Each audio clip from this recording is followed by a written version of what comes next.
রিয়া একটা নামী কোম্পানিতে কাজ করে, সকাল ৯টা থেকে রাত ৮টা। অফিস, মেট্রো, ক্যাফে, আবার অফিস, এই নিয়মের ভিতর কোথাও নিজেকে হারিয়ে ফেলেছে। তবু সে স্টাইল করে, লিপস্টিক লাগায়, বুকের ভিতর কিছু গুমরে কাঁদলেও মুখে রাখে হালকা হাসি। বন্ধুরা বলে, তুই একেবারে পারফেক্ট গার্ল। কিন্তু পারফেক্ট শব্দটা রিয়ার খুব অচেনা লাগে।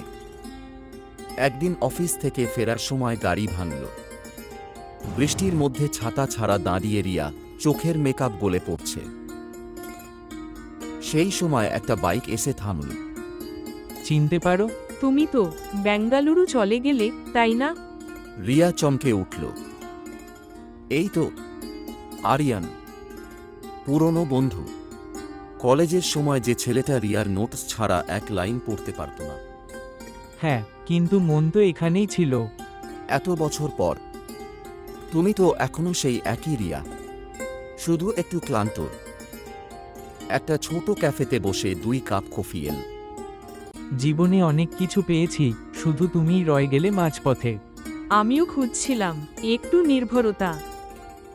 বাইরে বসন্তের হাওয়া বইছে, আর একটা পুরনো সম্পর্ক আবার নতুন পাতায় লেখা হচ্ছে। কিছু সম্পর্ক হারিয়ে যায় না, শুধু সময় নিয়ে ফিরে আসে।